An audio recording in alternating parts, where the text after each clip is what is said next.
Now, the Central Bureau of Investigation issued a lookout notice against Karti Chidambaram, the son of former Union Finance Minister P Chidambaram, in the INX media case. Karti has now, in fact, moved the High Court against what he calls this arbitrary lookout notice.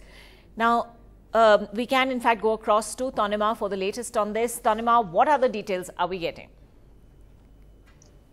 That's right. As you were mentioning that CBI is the nodal agency in the country for lookout circulars, and this is essentially issued when investigative agencies are apprehensive that the person who's been named as an accused in the FIR might try to evade the agencies, might leave the country without informing them. So now what has happened is that the CBI has, in fact, as it's the nodal agency, issued a lookout circular against Karti Chidambaram. Remember that both CBI as well as ED have this case against Karti Chidambaram, which is related to the period of 2007 and 8 when there was an FIPB license which had been granted to INX Media, which had allowed them to take a certain amount of foreign direct investment. But that is something which the CBI had said was not the initial terms of agreement, and that there were the terms of agreement were in a way tweaked because Karti Chidambaram, according to the CBI, had used his influence since P Chidambaram was the finance minister at that point in time.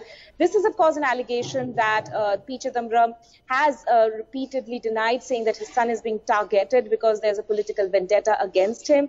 But CBI, on its part, has in fact summoned Karti Chidambaram twice in this case. Both times Karti Chidambaram did not appear because Karti maintained that he had already filed a petition in the Madras High Court seeking to quash the FIR that CBI had filed. And till there's a conclusion regarding that petition, he has sought exemption from the High Court. And even now, as we can see, that he has filed an application against the lookout circular as well. But nonetheless, agencies here are apprehensive that he might try to evade the law. All right, Sam Daniel also joining us on that story now. Sam, where is Karti Chidambaram? What more do we know? Well, Karti, I spoke to him. He says he's right now at his hometown, Karaikudi constituency, touring and meeting his people there. And he's not hiding, he's not absconding, that's what he says. But he doesn't want to respond to this development. But sources close to him, Ankita, say that it's only a kind of harassment by central agencies when Karti is very much available, not absconding. What is the need for this kind of a lookout notice? That's what they say, but they are facing it legally.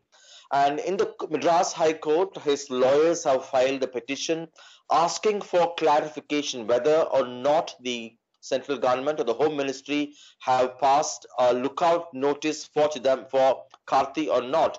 And in that affidavit, they say that it's another attempt by the central government agencies to harass Karti. It's political vendetta, particularly to target the senior Chidambaram, former finance minister, key opposition leader. That's what they say. And the Advocate General was not able to immediately confirm whether the order has been passed or not. Hence, he has asked for time to get the information from the government. And the case has been adjourned for Monday at the moment, Ankita.